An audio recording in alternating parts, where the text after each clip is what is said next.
नमो अरिहंताणं नमो सिद्धाणं नमो आयरीयाणं नमो वज्रायाणं नमो लोय सव्यसा आहूनम्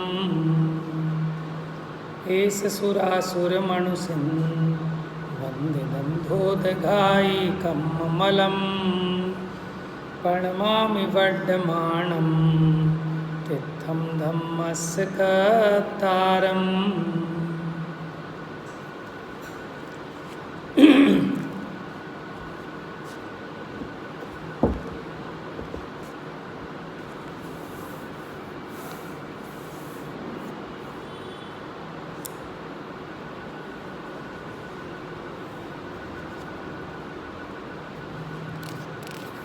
तो कल यहाँ 103 और 104 नंबर की दो गाथाएं हुई। 103 नंबर की गाथा में बताया अनेक द्रव्य पर्याय की अपेक्षा, कि किसी पर्याय की अपेक्षा माने द्रव्य अन्य पर्याय, द्रव्य की अन्य पर्याय उत्पन्न होती है और अन्य पर्याय नष्ट होती है। फिर भी द्रव्य ना तो नष्ट होता है ना उत्पन्न होता है। और फिर एक द्रव्य पर्याय की अपेक्षा देखा 104 नंबर गाथा में, तो सत्ता अपेक्षा से अविशिष्ट रूप से द्रव्य स्वयं गुण रूप से गुणांतर रूप परिणमित होता है। यानी द्रव्य स्वयं ही एक गुण पर्याय में से अन्य गुण पर्याय रूप परिणमित होता है और उसकी सत्ता गुण पर्यायों की सत्ता के साथ अविशिष्ट अभिन्न एक ही रहती है। 200 नंबर पेज। और उनसे गुण पर्याय द्रव्य ही कही गई हैं। अब आइए 105 नंबर की गाथा चलेगी, पेज नंबर 202। गाथा पढ़ेंगे। अब यहाँ सिद्ध करेंगे कि सत्ता और द्रव्य, सत्ता क्या थी? उत्पाद व्यय द्रव्य युक्तम सत, ठीक है, वो सत है, वो सत्ता है। तो सत्ता कोई अलग हो और द्रव्य कोई अलग हो, ऐसा नहीं है। देखिए पेज नंबर 202, गाथा नंबर 105। न हवदि जदि सद्दव्यम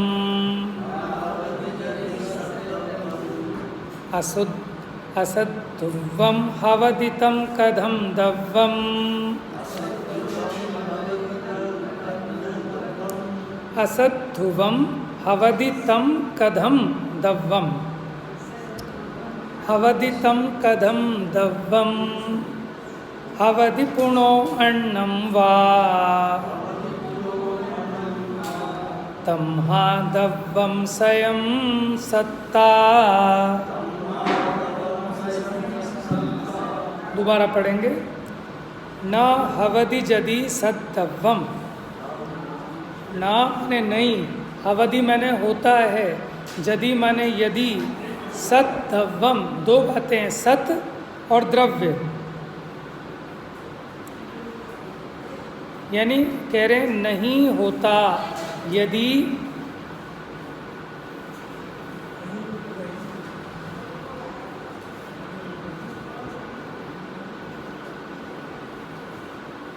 ठीक है, देखते हैं पेज नंबर 202।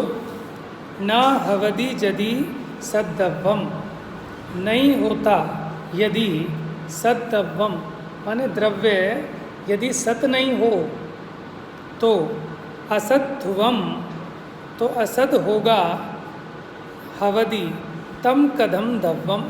और अगर वो असत होगा तो फिर जो असत होगा वो द्रव्य कैसे हो सकता है? जिसकी सत्ता ही नहीं है, जो है ही नहीं, वो द्रव्य कैसे होगा? सत्ता का मतलब होता है उसका होना, और उसका होना कैसे होता है कि उत्पाद व द्रव्य से। अगर उत्पाद व द्रव्य ना हो तो उसकी सत्ता ही नहीं है, और जिसकी सत्ता ही नहीं है तो वो द्रव्य भी नहीं होगा। हवदि पुनो अन्नम वा, हवदि पुनो अन्नम वा तमहा दव्यम स्वयं सत्ता। हवदि माने होता है, पुनो माने फिर अन्नम वा, या फिर वो द्रव्य सत्ता से अन्य हो, या तो होगा ही नहीं पहली बात, और अगर हो तो सत्ता से अन्य हो। तमहा दवम, तमहा इसलिए, दव्वम माने द्रव्य, स्वयं सत्ता यानी स्वयं सत्ता रूप है। देखो यहाँ न्याय की भाषा में बात चल रही है। वो कहते हैं कि सत्ता एक गुण है जिसके कारण वस्तु का अस्तित्व रहता है। तो वो जो उसकी सत्ता है, वो जो उसका अस्तित्व है, वो कोई द्रव्य से न्यारा हो ऐसा नहीं। जैसे अन्य मत में किसी की मान्यता ऐसी भी है कि एक वस्तु है, उसमें गुण आकर मिलते हैं, तो उन गुणों के समवाय से वो जीव बनता है। जैसे ज्ञान अलग है, ये जीव अलग है, इसमें ज्ञान का समवाय हुआ तो ये संसार में रुल रहा है, और जब इसमें से ज्ञान अलग हो जाएगा तो ये मुक्त हो जाएगा। ऐसे भी मत है, ठीक है। मेरे ख्याल से सदाशिव मत ऐसा मानता है कि ज्ञान का अभाव हो जाएगा तो ये मुक्त हो जाएगा, क्योंकि ज्ञान इसको मिला, नहीं बुद्ध नहीं, ज्ञान इसको मिला तो ये संसार में आया है, और ज्ञान का नाश होगा तो ये मुक्त हो जाएगा। समझ में, सबकी अपनी अपनी मान्यताएं हैं। तो यहाँ कह रहे हैं कि ऐसा नहीं है कि द्रव्य तो है अलग और सत्ता है अलग, और उस सत्ता के समवाय से ये द्रव्य सतरूप हुआ हो, ऐसा नहीं है। तो यहाँ कहते हैं अन्वयार्थ पे आ जाओ नीचे। यदि द्रव्य स्वरूप से ही सत ना हो तो, यदि द्रव्य अपने स्वरूप से ही सत ना हो तो दो आपत्ति आएंगी। अगर स्वरूप से सत नहीं है तो निश्चय से वो असत होगा, और जो असत होगा तो फिर द्रव्य ही नहीं हो सकता। पहला दोष आ गया। दूसरा, या फिर वो सत से अन्य हो। अगर मान लो दूसरा ऑप्शन क्या होगा कि सत से अन्य हो। सत का मतलब होता है होना, तो सत से अन्य होगा तो इसका मतलब वो असत होगा, इसका मतलब नहीं होगा। इसलिए ये सिद्ध हुआ द्रव्य स्वयं ही है माने स्वयं ही सत है। ऐसा नहीं कि कोई सत अलग है जिसके कारण ये द्रव्य का अस्तित्व रहता है। देखो समझने समझाने के लिए कहते हैं क्या कि सत्ता और द्रव्य में कोई अंतर है या नहीं है, ये बताओ पहले आप। आपको ऐसा तो नहीं लग रहा कि किसी और ग्रह की बातें चल रही हैं? नाम तो सुना ही है ना सत्ता का। सत्ता माने होना, किसी वस्तु का अस्तित्व। तो सत्ता किसे कहते हैं? एक गुण है ना। तो आप ये बताओ द्रव्य और सत्ता एक हैं कि अलग अलग हैं? एक है। सर्वथा एक हैं कि कथनचित एक हैं? है जी, सर्वथा एक हैं। तो फिर ये दो नाम क्यों कह रहे हो, सत्ता और द्रव्य? फिर तो द्रव्य ही कहना था। देखो भैया, जो सत्ता है वो गुण है, ठीक है। द्रव्य तो द्रव्य है, तो द्रव्य में सत्ता जैसे अनंत गुण हैं, ठीक है। अब बताओ सत्ता गुण किसे कहते हैं, उसका क्या कार्य है? अच्छा, अस्तित्व गुण कह लो, सत्ता गुण कहो चाहे अस्तित्व गुण कहो, ये सामान्य गुण है, सभी द्रव्यों में है। तो अस्तित्व गुण किसे कहते हैं? वस्तु का होना। परिभाषा बताओ ना, किसी को याद हो तो। सामान्य गुणों के याद क्यों 6? हाँ, जिस गुण के कारण वस्तु का कभी नाश नहीं होता, ठीक है। नहीं, वो तो फिर वो है अगुरु लघुत्व है, वो अगुरु लघुत्व में माने जिसके कारण वस्तु का अस्तित्व रहे, वस्तु कभी नाश को प्राप्त ना हो, उसका नाम है सत्ता। तो परिभाषा में क्या कहते हैं कि जिस गुण के कारण द्रव्य का कभी नाश नहीं होता। तो हमें क्या लगता है कि देखो एक गुण अलग चीज़ है, जैसे मानो टीवी खराब हो गया, उसमें कोई पुर्जा डाला, तो इस पुर्जे के कारण पूरा टीवी में बढ़िया पिक्चर आ गई। तो ऐसे इसको ऐसा लगे कि ये द्रव्य है, इस द्रव्य में एक गुण ऐसा वो डाला जिसके कारण इस पूरे में लाइट आ गई। तो ये तो समझने समझाने में ऐसा कह रहे हैं, आत्मा में ऐसा कोई ऐसा गुण नहीं है जैसे कि उस इलेक्ट्रॉनिक आइटम में कोई एक पुर्जा है। ठीक है, ये तो वो जो गुण है, गुण का मतलब होता है क्वालिटी। ठीक है, गुण का मतलब क्या होता है? क्वालिटी। यानी उस वस्तु की क्वालिटी ऐसी है कि जिसके कारण वो अनादि अनंत बनी रहती है, कभी नष्ट नहीं होती। वस्तु की इस क्वालिटी को कहते हैं सत्ता गुण। जैसे आप बताओ, आप मान लो ईमानदार हो, तो ईमानदारी का आप में गुण है ना, तो क्या कहीं वो एक जगह ऐसा रखा है ईमानदारी का गुण? आप ईमानदार तो पूरे ईमानदार हो। तो हमने कहा साहब इनमें ईमानदारी का गुण है। तो ईमानदारी के गुण का मतलब ऐसा तो नहीं समझते जैसा आप समझते हो द्रव्य में एक ज्ञान गुण है, द्रव्य में एक सत्ता गुण है। इसका मतलब हम उस कंसेप्ट को ठीक नहीं समझ पा रहे, हमारी इमेजिनेशन सही नहीं बन रही। तो जैसे हम किसी व्यक्ति के संबंध में कहते हैं कि वो ईमानदार है, ऐसा कहो, अथवा कहो उसमें ईमानदारी का गुण है, कोई अंतर नहीं, एक ही बात है। तो वो ईमानदारी उस पूरी वस्तु में व्याप्त है, वो उसकी क्वालिटी है। ठीक है, लेकिन अब इसको कोई ऐसे भी कह सकता है कि साहब ये जो ईमानदार है ना, बताऊँ किस कारण? इसमें एक ईमानदारी नाम का गुण है, उसके कारण ये ईमानदार है। तो ये सही बात नहीं है, इसमें बहुत भेद खड़ा हो रहा है, कन्फ्यूज़न हो रहा है। इसमें कैसी भाषणा हो रही है कि उसके अंदर कोई एक ऐसा पुर्जा है, उसके कारण ये पूरा ईमानदार हो रहा है। तो भाई साहब ऐसा नहीं है, वो पूरा ईमानदार है, इसी का नाम है ईमानदारी वाला गुण। ऐसे ही पूरा द्रव्य स्वयं सत है, इसी का नाम है इसका सतगुण। अब वस्तु में अनंत गुण है, इसकी क्वालिटियाँ ही अनंत हैं, तो हमें एक एक करके बतानी पड़ती है। लेकिन इसको ऐसा भ्रम हो जाता है जैसे बहुत सारी चीज़ों का ढेर लगाओ और उनको आपस में एक पोटली में बांध लो, तो इसको ऐसा लगता है द्रव्य जो है अनंत गुणों का गोदाम है।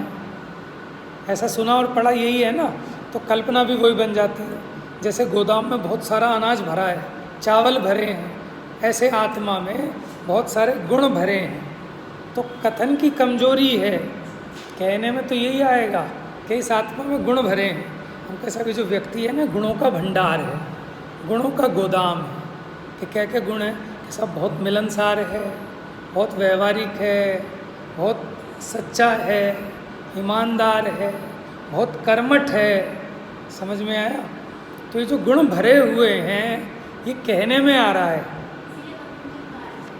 इसीलिए कथनचित मैं इसलिए कह रहा था कि ये जो सत है ना, सिर्फ द्रव्य इतना मात्र नहीं है, द्रव्य में तो इसके जैसे अनंत क्वालिटीज़ हैं।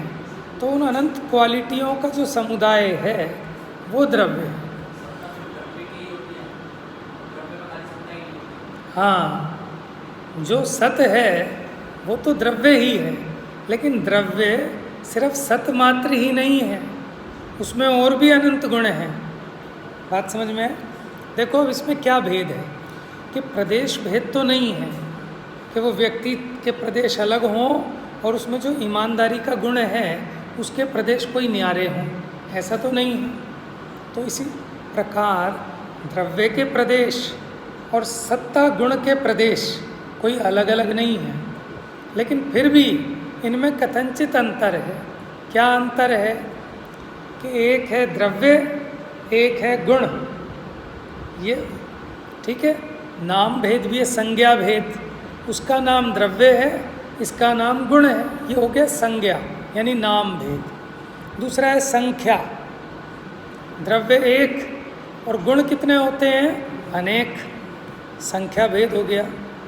लक्षण भेद भी होता है, अन्वय वो द्रव्य है और अन्वय के विशेषण वो गुण है, माने उसकी क्वालिटी।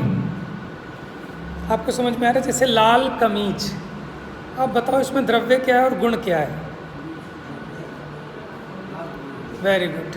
कमीज द्रव्य है और लाल ये गुण है।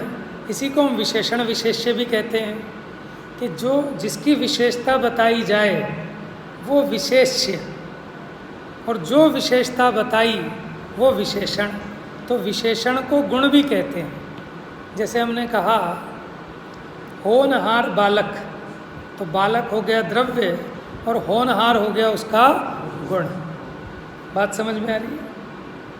ऐसे ही सत द्रव्य, तो द्रव्य तो द्रव्य है और सत है उसकी क्वालिटी, उसका गुण।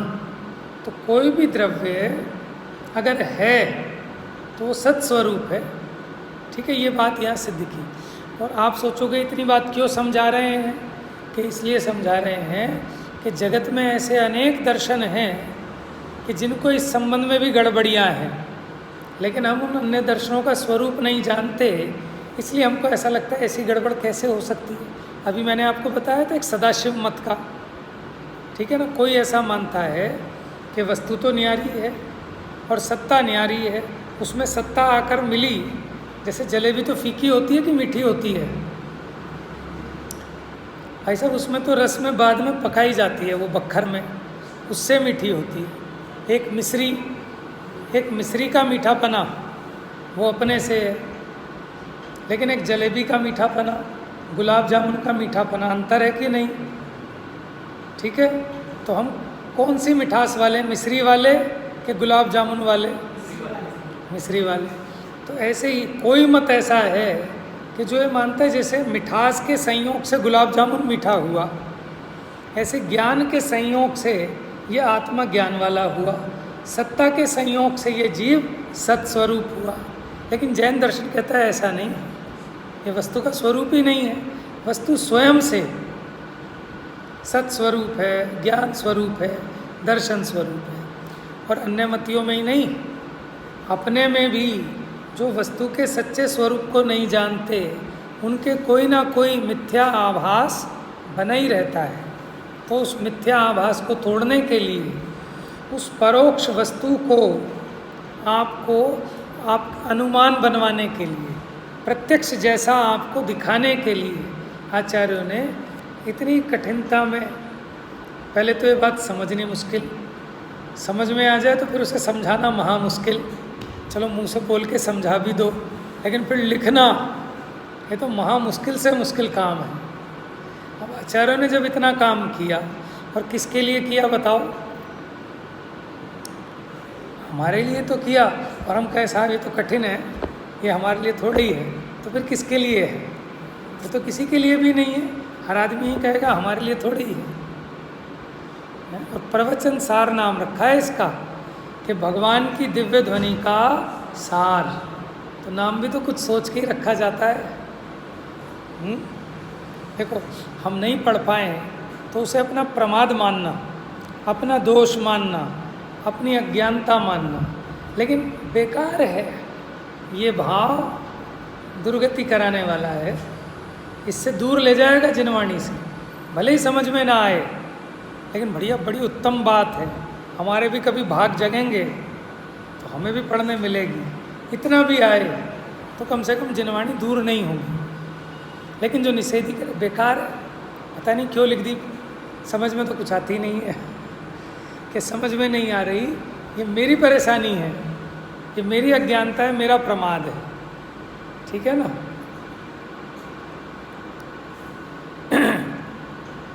टीका देखते हैं, क्योंकि देखो विषय कठिन है, लेकिन उसके प्रति निरादरपना भी नहीं आना चाहिए, क्योंकि इसकी उपयोगिता अभी हम उतना नहीं समझ पा रहे ना, उतनी गहराई में जाके।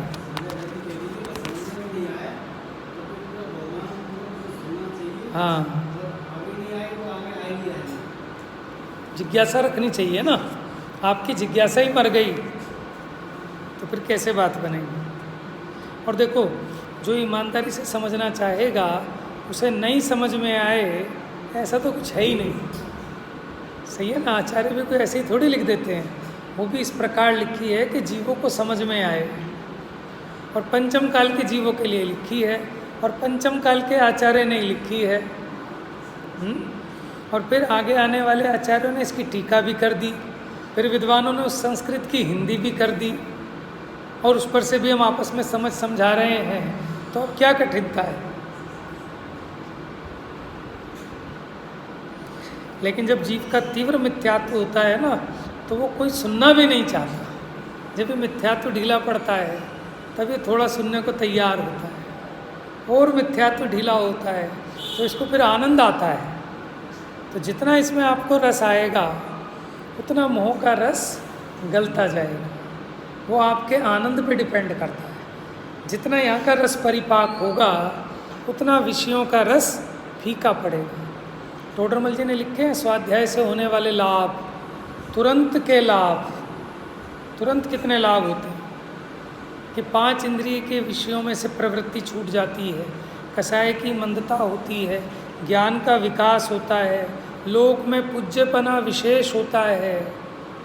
भगवान केवली ने जो अपने ज्ञान से जाना, ऐसे जाने हुए पदार्थों का भी अपने को देखना होता है, जानना होता है। बताओ, कर्म किसी ने देखे हैं, लेकिन शास्त्र के माध्यम से देखते हैं और लगा लेते हैं, भाई साहब ये असाता कर्म का उदय आया है, घबराओ मत, ये आयु कर्म पूरी हो गई। अरे तुम्हें कहाँ दिख रहा है आयु कर्म? दिख रहा है, आगम तीजा नैन बताया कि वो तीसरा नेत्र है कि जिसके द्वारा जो इन 2 आँखों से दिखाई नहीं देता, वो आगम रूपी तीसरे नेत्र से दिखाई देता है। उन्होंने शिव जी के यहाँ लगा दिया नेत्र, ज्ञान नेत्र। तो एक तीसरी आँख यहाँ बना रखी है, समझ में आया? तो तीसरी आँख का मतलब क्या है कि आगम, ठीक है, सर माथे रखने वाली जो चीज़ है भगवान की दिव्य ध्वनि से आई है, इसलिए उसे माथे पे बना दिया आँख।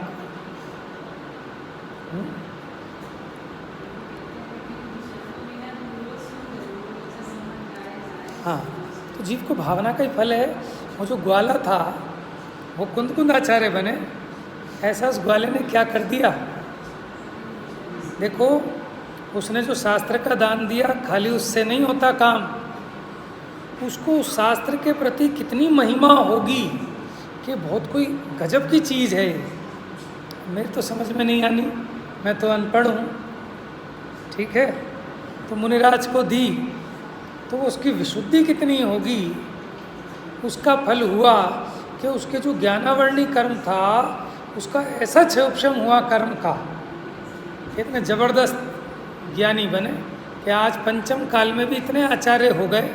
लेकिन फिर भी हम मंगलम भगवान वीरो, मंगलम गौतमो गणी, मंगलम कुंदाती के बीच के इतने सारे वो कहाँ गए। तो कुंदाचार्य को बात कर रहे हैं गणधर देव के बाद। तो भावना का फल है जीव की। कोई व्यक्ति लाख रुपए देके भी पाप लेके आ जाए घर, और कोई बेचारा 1 रुपया ना दे पाए और फिर भी लाखों का पुण्य ले आए, ये तो भावना का खेल है। माने ये सामान्य बातें हैं, लेकिन ये जीवन में उतारने बड़ी मुश्किल हो रही हैं। ये तो बहुत सामान्य बात है। एक जो माने कुछ नहीं जानता वो भी ये मानता है कि साहब जैन धर्म जो है भावों का धर्म है, और हम फिर क्रिया के पीछे लड़ते हैं, दूसरे को धक्का मारेंगे। साहब पहले मैं विराजमान करूँगा ये चीज़, कलश को मैं विराजमान करूँगा, क्या झगड़ना है। सब यहाँ से होने वाला खेल है, यहाँ की शांति होनी चाहिए।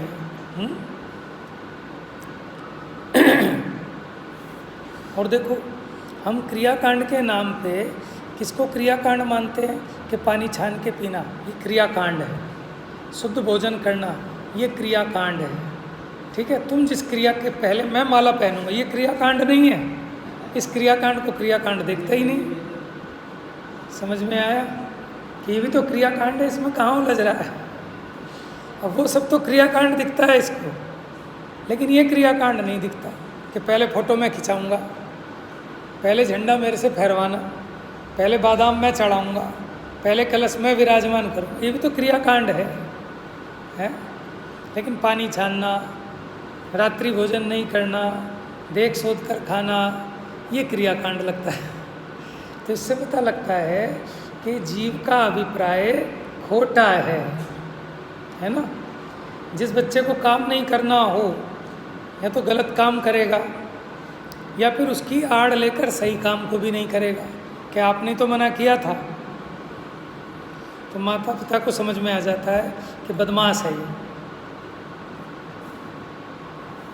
तो टोडरमल जी ने भी डांटा कि तू व्यर्थ में बातें बनाता है, स्वयं तो मेहनत रहना चाहता है और अपना दोष कर्मादि को लगाता है। सो जिन आज्ञा माने सो ऐसी अनीति संभव है। कहीं कहीं जगह डांटा, तू व्यर्थ में बकता है, तू बातें बनाता है, तुझे कुछ नहीं करना है। देखिए टीका, यदि द्रव्य स्वरूप से ही सत ना हो तो दूसरी गति यह हो कि वो असत होगा अथवा सत्ता से पृथक होगा। दो स्थितियां बन सकती हैं। अगर वो स्वयं सत नहीं है तो फिर या तो असत होगा या फिर सत्ता से भिन्न होगा। अगर वो स्वयं असत हुआ तो इसका मतलब वो है ही नहीं, एब्सेंट है। और सत्ता से भिन्न हुआ तो भी असत होगा।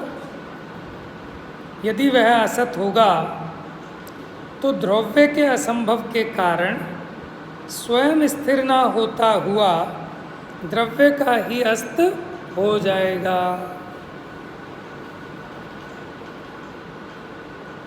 द्रव्य माने उसकी स्थिरता ही नहीं बनेगी, तो इसलिए द्रव्य अस्त हो जाएगा। और यदि सत्ता से पृथक हो तो सत्ता के बिना भी स्वयं रहता हुआ इतना ही मात्र जिसका प्रयोजन है, ऐसी सत्ता को ही अस्त कर देगा।